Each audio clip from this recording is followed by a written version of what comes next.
Lead together, embrace change, enhance everyone's journey. The 3 core principles of SmartStop. A leader in self-storage real estate across North America. Reinforce why we're proud to bring you SheEO Lead-In, the podcast featuring curated conversations with powerful women sharing their impactful wisdom. It's a self-knowledge, self-discovery, and self-preneurship audio storage vault created by and for women. SmartStop's presentation of SheEO Lead-In begins right now. Welcome to SheEO San Diego. I am guest hosting today. I'm Kimberly King in for Rebecca Jones, who is out and about doing her Rebecca Jones thing today. And so I'm so happy to be here. And I'm so happy to bring on Dr. Wendy Broughton. And I love this because we were talking off air earlier. Leader of all shenanigans, captain of all teams, and chief operating officer of Turn Behavioral Health, which is a $120 billion behavioral health nonprofit, $1 million, the largest in the state and the Western U.S. I mean, I can't wait to talk to you about this, but welcome to the show. Thank you very much. I'm very excited to be here. You are an open book, and I love this. I just actually met you about a week ago, I think, and now we're here again together. You have a great story, and this could go all over the place. So just stand by. I hope it does. It's Buckle okay. your seatbelt, right? You're in for a ride. First and foremost, I want to start with where you are now, and let's go backward a little bit. Sure. Does that make sense? Yep. Okay. You got it. So you are the Chief Operating Officer. Tell me about Turn. Yeah, I mean, Turn Behavioral Health Services, we've been around. We're coming up in 2 years on our 50th anniversary. Wow. So we've been a long time institution in San Diego, but we've also grown, and we're up through the Central Valley and up into San Jose as well. So I didn't know Orange that. County. Yeah, so we have 60 different programs across California. And as you said, I think my CEO would love if we were 120 billion. That's to come, right? But unfortunately, we're at 120 million. That's but, okay. We have all kinds of services and contracts: adult mental health, children's mental health, substance use disorder, housing, programs for military and veterans, prevention programs. I mean, all of it. We run the whole gamut. So, and in the day and age that we are in, 2026, you've just hit all the high marks. I think since COVID, no time has been really, we hear about children mental health. But of course, you also mentioned veterans. We talked about homeless. So how do you guys reach people? Tell me about your programs. Yeah, I mean, wow, that's a loaded topic. question, yeah. I love that because, post-COVID, there's been a lot of change, and we have not returned to pre-COVID days, nor do a lot of people want to. In some regard, we've learned how to be hybrid in some of the business world. And certainly quality of life and that balance of life and where people find their value. Folks like not sitting in traffic for an hour to get to the office, and they can plug in and be productive first thing in the morning. So there's a whole thing right there. But in terms of, how we reach our clients, it depends on the clients. Some of our clients are out in the park, and we have to go find them out in the park. And that's exactly what we do. We do outreach. Some of our clients might need us to do inreach. They might be in an inpatient hospital, or they might be in jail, for example. I mean, no matter where our clients are, we're going to go and find them. Some of our clients are children, for example. They need to have services in home with the family, which is how it should be. Right. So we go out to the home in the evening when folks are done with school and work, and we just make sure that we remove all barriers. And that's our commitment.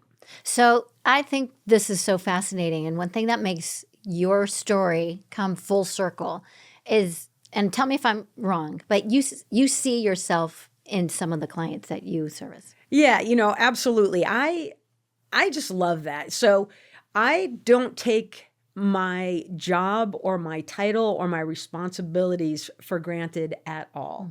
As a matter of fact, I make sure I remember where I come from, that I am a humble servant first, and I remain teachable. I want to be right-sized. I want to be approachable. And certainly I want to be respected, but I let my work speak for itself, not my title and not my degrees. That's not what brings character to the table. So I always want to be that voice, we had talked a little bit earlier, and, I got sober almost 38 years ago. Wow. And, obviously it was a pivotal time in my life. And I've done a lot of work to get on this side of it. But I did all the things that one has to do to get there. I know, I see it in people's eyes when they're struggling. I see the desperation in the families when their loved one needs help and they need someone to help them, cross the threshold into treatment, for example. And what does that look like? And remove the shame, remove the stigma. Right. Man, it's 2026. We have to get over it. Yeah. People need help. It's okay. They should get the help. And you know what? And we talked about this too. I mean, it doesn't have any bias, right? Addiction. And as you say, remove the stigma.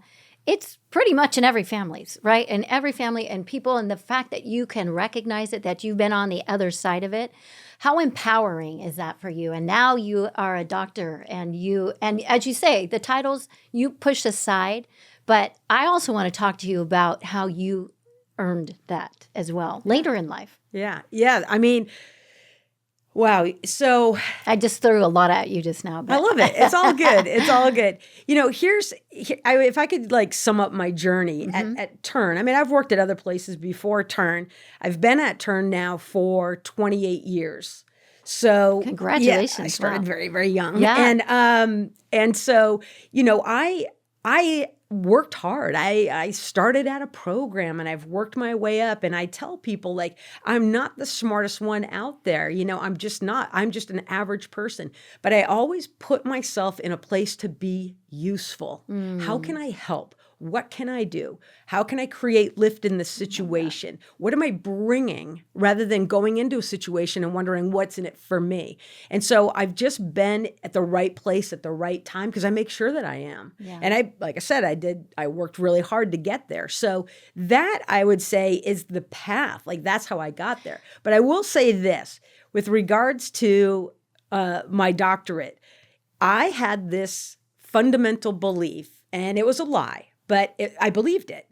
And the belief was, I'm older now. I don't want that kind of financial debt. Who wants that? I was raising my child, and I just don't want to take it on. And I thought that was a reasonable excuse to avoid my dream. And it was my dream to become a doctor. It always was. Wow. And what happened was I started watching people that I hired 15, 20 years ago at this organization, realize their dreams, go back to school, get licensed, become, doctors themselves. And one day it just hit me. And I just thought, what am I doing? This is crazy. So I signed up for school, went back to school, got my doctorate degree in my 50s. Wow. And then I was able to be a great example to my daughter. Yeah. And just show her, it's only your thinking that can stop you. It's just your thoughts. I don't know if you have heard this before. I love this saying, and hopefully I don't butcher it. But, our thoughts inform our beliefs, right? Our beliefs inform our identity. Our identity informs our actions, and our actions determine our outcomes. What do you want your outcomes to be? The top of the hill, realizing your dreams, or avoiding the hard stuff? And so I wanted to get to the top of the hill. I love that. And, you said something just a second ago, which I wanted to revisit.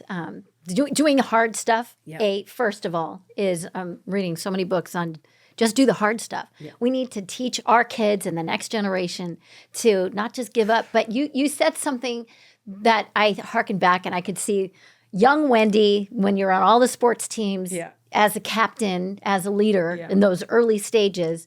But how can I help? Asking that seems to be the missing question. And I don't want to throw everybody under the bus in this next generation up, but, do hard things and ask, how can I help? Take yourself out of it. And you had that. You nailed that from an early point, didn't you? Yeah, I would think so. I've been accused of having blind optimism. And you know what? Good. Yeah, I was going to say that's not a bad thing. I love that. We have to take these Harrison scales and all these, personality things, and it always has me up there as like just totally optimistic, and that's how I want to be in the world. Yeah. And so I always saw potential. I always saw where we could go as a team. Even if we were, 10 points down, I still believed we had a comeback, It's just, The it's so Padres true. can use you right now. Yeah, right? yeah, exactly. So sorry about that. Yeah. Yeah. So I just believe that. And I was so competitive, though. I really did have that. Yeah. But I will say the difference, for me, the difference is this. Nothing came easy in my lifetime. I came from poverty, and I mean like real poverty. I don't mean we couldn't afford an Xbox. I mean, I came from poverty. And tell me where, because I did want to talk to you about your parents and how Yeah. that upbringing was for you. Yeah, sure. Back east. I was raised back east. Okay. And my parents were not equipped. They were teenagers. Absolutely not equipped. My sister and I are 10 months apart. My brother and I are 11 months apart. Wow. Irish And triplets, not Irish twins, right? Yeah, with teenage parents who didn't have a lot of resources. And I don't know how much support they had either. Yeah. I try not to judge. They, I'm sure they did the best they could. But I will say, because I was a scrapper, I had to fight for everything. I don't even understand entitlement. I don't understand it. But I will say this, guilty parent. I know that I wanted to spare my daughter of so much that I struggled with. And to the point where she's had a privileged life. She has not known struggle. Not that way. I've had to let her hit her butt a couple of times so she could develop some character. And she does have a beautiful, giving, gracious heart. She really does. She looks out for people, and that's essential. But she's never known the struggle. And I feel like maybe I spared her too much. Well, and what I would say, just as an outsider looking in, you said you grew up scrappy. You learned all of these, which really, speaks to your leadership ability, because you had to learn to survive. But what I also love about what you're saying, even about your parents and what your whole aura is, in a sense of it's not their fault. You can move forward. You have done the work, right? And now you look back and you're not resentful, but you let it go and move forward. You're not going to sit there and get riled up in what happened and how it could have been better, but how you're making it better. At least, again, this is me projecting, but is how you're raising your daughter. And I want you to talk a little bit about Ani, right? Yeah. Yep. That's my favorite subject. Yeah. I mean, I think in life, you take what you can and you leave the rest. And so I took the things that I found of value from, whether it was my parents or, other role models in my life. And then I also look at how I don't, want to parent. And I think the thing that I'm most proud of with my child is I have been 100% present the entire time. I've just been present. And we've walked through some hard things in our family. No family escapes life. You walk through very difficult things. But we are absolutely connected. She calls me every day, just about, twice a day sometimes. And we have good conversations. She's not looking for the bank of mommy to crack off something for her. She, thinks she can't live without. She's really quite successful right now. She just graduated from UCSB. Congratulations. She finished her, thank you. She finished her coursework in March and had a full-time job offer April 1st. Wow. And she's adulting, as she likes to call it. And I'm super proud of her. She's done a lot of the work. I've been her biggest cheerleader, and I give her the love and the reassurance, and I'm a great sounding board, but she is for me too. But, and also with that being said, so Ani is 21 years old, and congratulations. She's off and running, Mom. Great job. But, with that, I see, and you're super approachable. When I first met you, I'm like, you lit up the room, and you are a very optimistic, happy person. And so not knowing your story, but seeing how you've led your daughter, you do that with Turn. You've probably done that with, I want to ask you about who mentored you, but how you mentor others. And I would say it starts probably with how you've mentored Ani to be her mom. Yeah. Wow. There's been really instrumental people in my life. And I will say, I'll give one more nod to my parents, and we can leave it there, but no, we don't have to. But again, like I said, they were teenagers, and so they did the best they could, but we didn't have much, and so I do remember we were quite young. I would say my sister, myself, and my brother were probably maybe 3, 4, and 5, maybe 4, 5, and 6. So we were really young. And we didn't pay our electricity bill, and the electricity was off. And I don't remember a whole lot, but this part I do remember. And I remember my mom taking us to the electric company and basically begging them to turn on the electricity. She's got us 3 little tow heads, and obviously we needed electricity, and she wasn't getting anywhere. And that was really sad, quite sad. So she said, we're going to make somebody listen. And so she had us sit on the stairway to the electric company to get up the stairs, and it was old wooden stairs. And so my mom sat on the stair above us and had my little brother, who was like 3 years old at the time, and they locked feet together, blocking that stair. And then she had me and my sister sit on the stair below her, and we put our feet together, and we blocked the stairway so that somebody would stop and listen and, would help this poor mom keep her kids warm in New England. Yeah. Wow. And what, with that story, and that's so powerful, we're all engaged listening to that, but that stuck with you, obviously. Yeah. And it is about, how do you make people listen? Where's that compassion, which you have in turn, shown from the career where you have risen? But that story probably plays prominent in your head for how you hear others see it. I mean, I think it's this balance, right?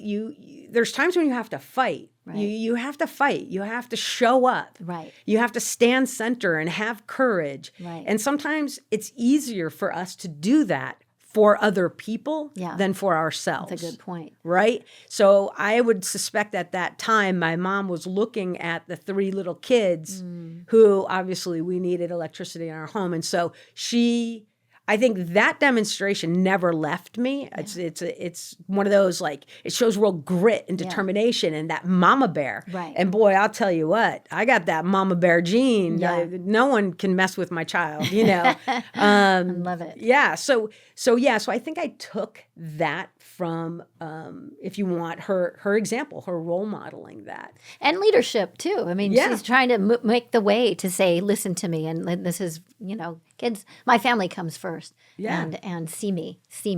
Yeah.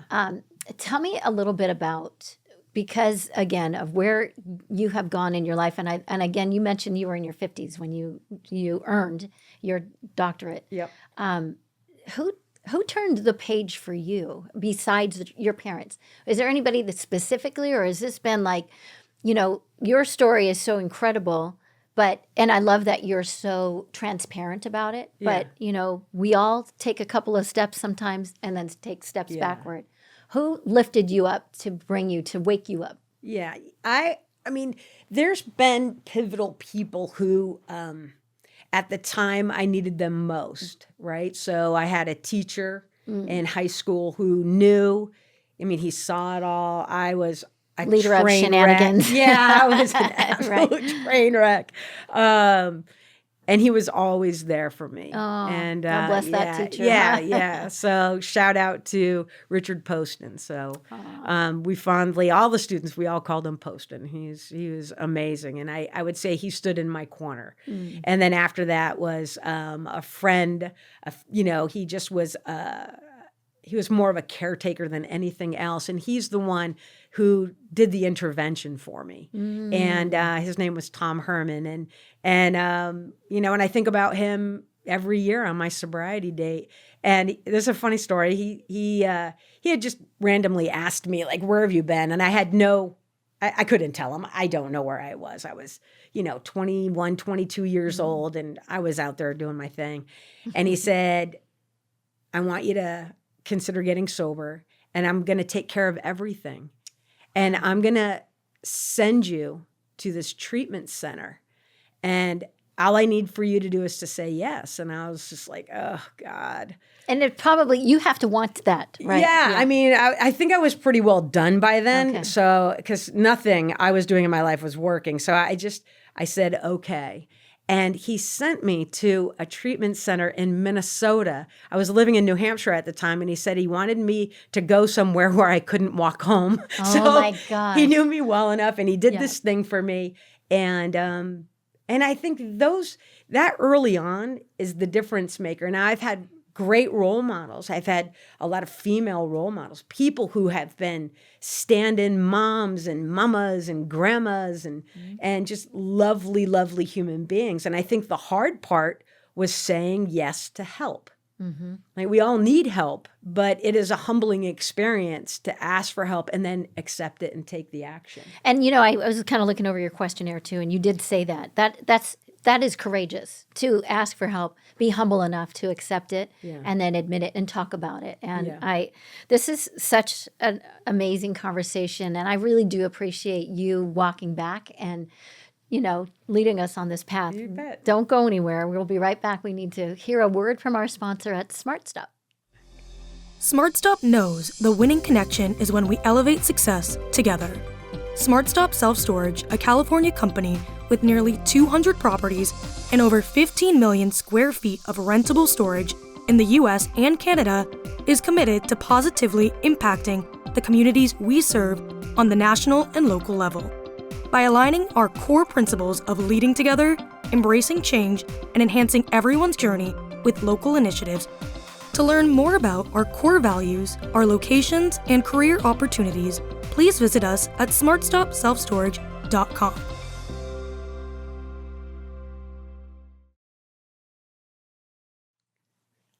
And we're back with Dr. Wendy Broughton. And what a fascinating story. And I love, I keep saying, I love that you're transparent. I love how you talk about your daughter and mentoring and, what a gift.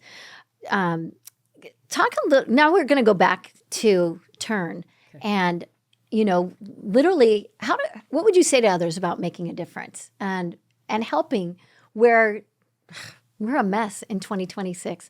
And I guess we've always been, right? But with the internet now, with cell phones, everything, people are buried in their phones, scrolling, walking past, and this is just things that we can see right in front of us. What would you tell people to get involved? And, we can always help places, right?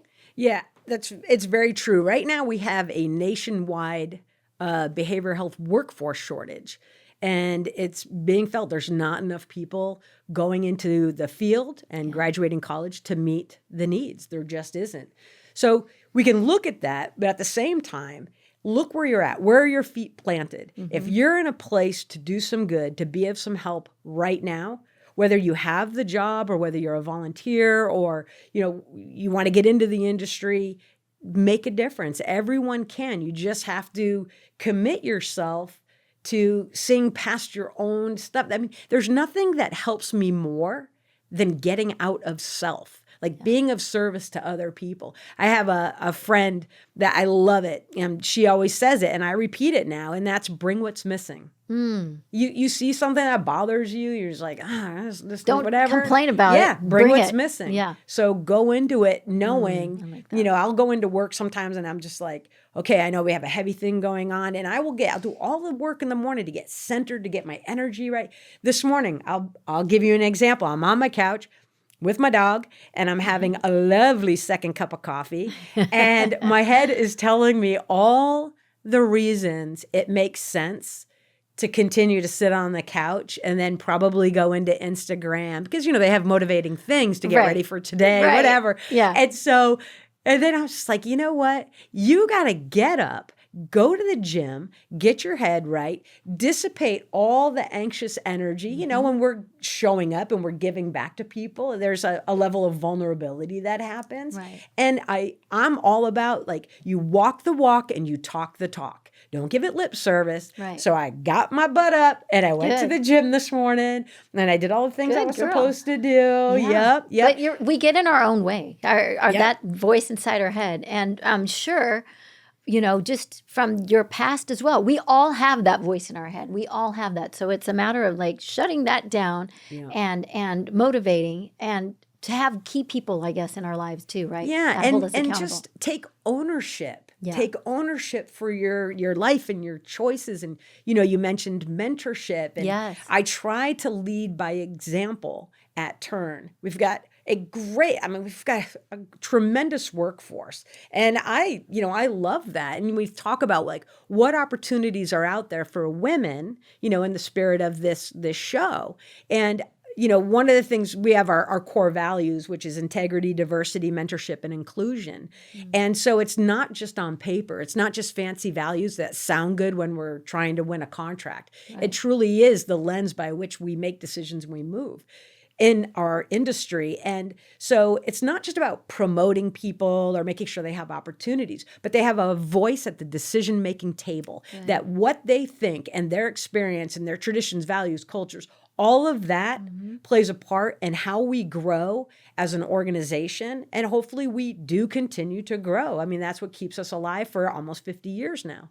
So how do people, like you talked about specifically for women, as we're talking on the SheEO podcast, how do people get involved? What do you want to see from people? And it is a sad percentage of what you talked about, that people really, I wouldn't say it's lost, but it's not out there, it seems like. Or people, even in first responders, my family's first responders, but healthcare, behavioral healthcare in this time and this need of mental health and wellness. How can people kind of shake themselves? And I always feel like when you're in a rut, when you're in the worst time you think of that you're going through in your life, what best way to give back is to give back and to jump in and be the change. Right. I mean, teach what you need to learn. And so, the whole thing is like, it doesn't have to be in a counseling session. Yeah. I've seen some of the best work done with one of our drivers picking up a client to take them from point A to point B. I've seen we have our drug courts as an example, and we have graduations, and they're so riveting, they're beautiful. But when those clients cross the stage and they say thank you and they like to recognize the staff, who gets the loudest cheering? The admin assistant at the front desk, because she makes them feel that they're seen, they're heard, they're important. She has time for them. She treats them with respect, with love and kindness. I mean, all of it matters. So you don't have to be in this industry to make a difference. You just have to, on occasion, maybe put your phone down. Right. Look around. Right. You'll see who needs help. You'll see it. Yeah. Some of the best, ways we can be of service is just seeing someone. This is a very shameless segue to talk about my daughter again, but let's do it. So, honey. Yeah. So she's at this job for wealth management, which I think is hysterical considering my upbringing, but whatever. First generation that gets to deal with something called wealth. Right. But what I love about it, and in all seriousness, what we talk about, she loves the forward-facing interaction. Good. She loves the client stuff. And here's why. Because she understands that there is emotions attached to finances. It's not just numbers on a page. Right. She gets it. She's heard me talk about having to overcome scarcity thinking and fear and what does that look like, and trust and faith moving forward in the world. And there's abundance and there's enough for all of us. Right. That is a very hard thing for someone who comes from nothing. But she gets to go in and she deals with people who maybe their spouse just died. Right. And they're grieving, yet they have all this responsibility. So she gets that there's a place for everyone.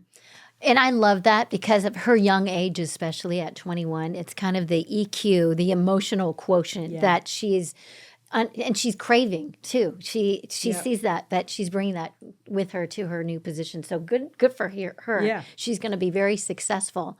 And I think about, when you mentioned just a second ago about the stories of people graduating. Do you have, and this is probably not a fair question to ask you, if you have a favorite client story that has brought you to tears where you saw the struggle besides yourself, because obviously you saw from day one to now. No, I'm not my favorite story. I might be my favorite topic, but not my favorite story.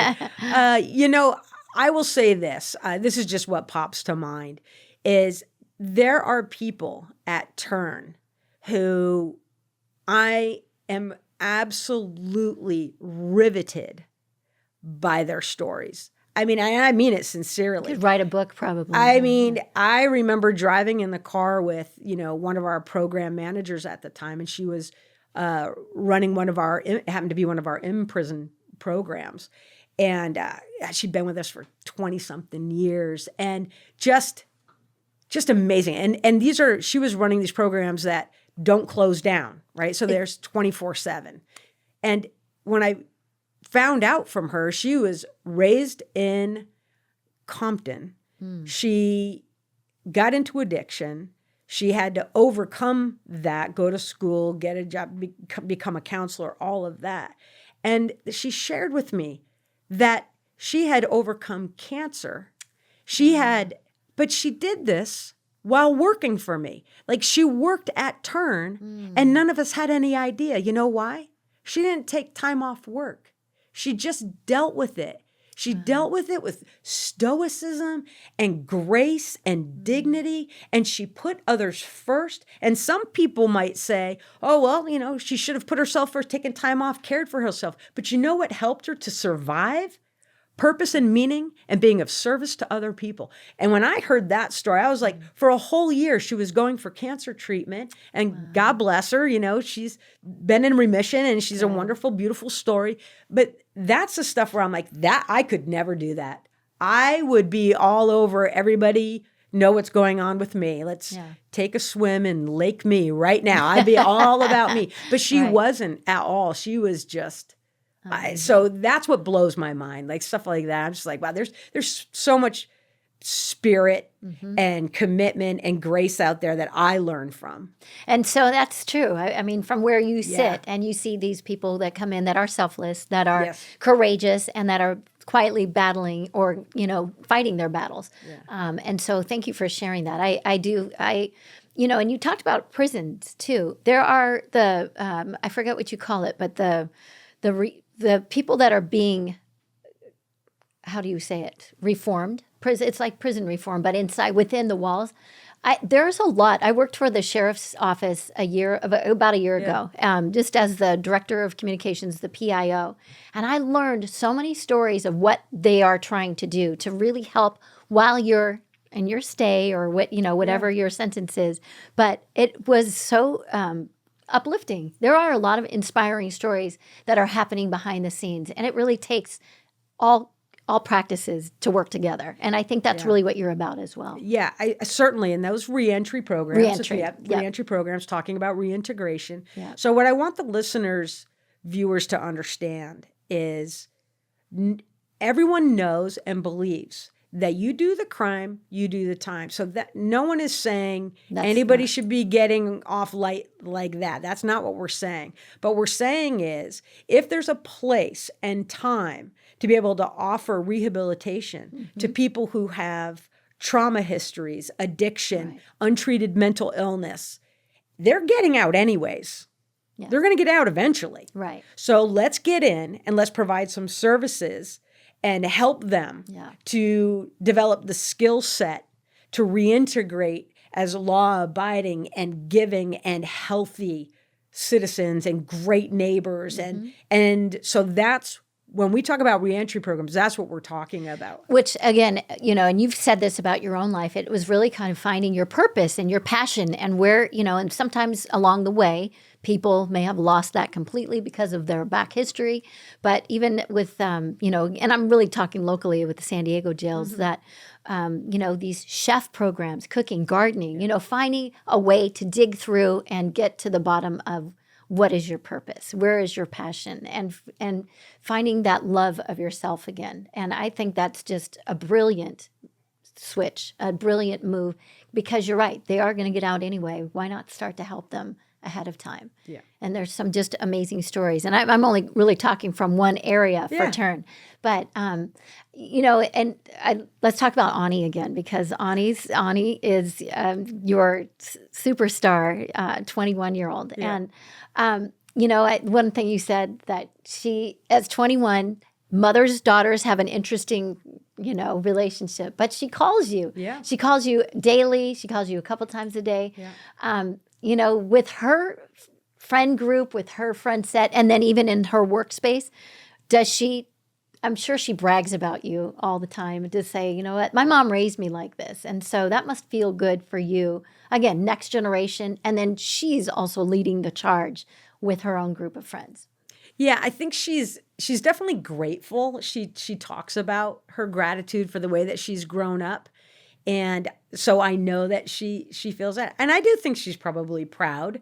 I'm like any other mom, though. I'm going to be an embarrassment. There's things that I say. Yep. I think I'm cool. And she just does a hard eye roll. Like, please don't ever say that in front of my friends. Did you show up with like the big head of her, at her graduation at UCSB? I did not. But, I did my fair share of screaming. So, pushing to the front. But yeah, she truly is. My kid is amazing. I shared with you earlier that she always makes sure that people are included. She's everybody's friend. She has several different friend groups. It's crazy how she does that, but she's very good at it. She nurtures those relationships. And I love those girls. I love the guys that I've met. They've all been to my house. Shout out to all the girls. I love them. They all take turns. And then even the ones that are graduating and have moved to San Diego, I've said to her, you give them my telephone number. They get in trouble. They call me. They got a safe place to land, a soft spot with mama. So, good. But yeah. I love that. And it is true. You also said that earlier about being engaged with their friend group and being engaged in their lives and just being, hands-on. I was a latchkey kid, which a lot of us were in the 80s, right? 70s, 80s. And so being on board at every step of the way. As we wrap this up, tell me a little bit about what would you say to other SheEO leaders? What do you want to one thing, what do you want your legacy to be? But what would you tell others to become their own SheEO? Yeah. Okay. So I see this as a 3-part. Yes, I just take blasted. my liberties. Here's the 3 parts. Okay. So my legacy, I just want people to think of me as someone who's helped shape, turn, and kept it honest in terms of making sure we never lost sight of our focus, which is the client first. Yes, we're a business, but we're in the business of people. So I really tried to stay true to that. And then what would I tell the younger people coming up and wanting, to maybe become an executive one day or something like that? I have this conversation quite often. I'm surprised how often I have this conversation. But I have occasions to sit with people in my office or their office, whatever. And I will say this. Stop apologizing. Stop apologizing for asking for your worth. And I find this so interesting. Men and women are socialized differently. So true. Right? Yeah. So men, and it's beautiful to watch, men stand in the confidence and will ask for what they think is fair and what they need. And whether it's, scheduling or it's compensation or promotion or whatever, it's very unapologetic. It's very factual. Women are socialized to be relational. And so what you think about me matters. How you feel leaving today matters. And so sometimes what we'll do is we will sacrifice ourselves for what we perceive to be the common good. So, there's only so much money to be divvied up. I just need this. Or I don't want to appear greedy. I'm actually really grateful. We go into it apologetically when in fact, we need to stand with grace. We need to stand with confidence and to say, this is what the market bears. And this is what I see would be a win-win. And I'm not just talking compensation. It could be opportunity. It could be promotion. But we don't need to be apologetic about it. We can care, but we don't have to apologize for it. And then this other thing. So I've heard it described recently as this third chapter of life. And that's, I turned 60 in February. Happy birthday. Yeah, thank you. I think. No, it's all good. It's all good. So what I look at is, okay, so what about the chapter for women who are executives or in this SheEO leadership role of their life, but are looking out on a horizon?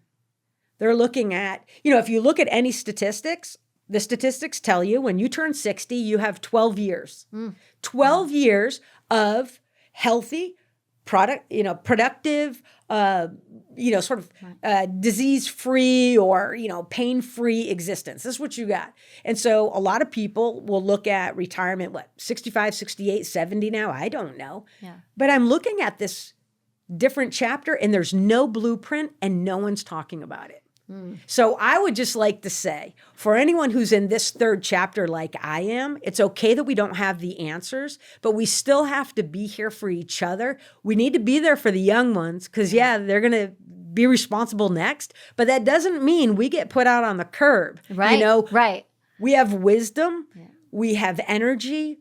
We have experience, strength, hope. We have all of it to share still, and remaining relevant is crucial to all of us for our mental health and as we move into different phases of our lives. So I believe we all matter. I love that you just said that. And it is true. We need to be seen and heard just like the younger generation does. But we do have the grace. We have the wisdom. And so they do say the silver tsunami is coming. We're in it, right?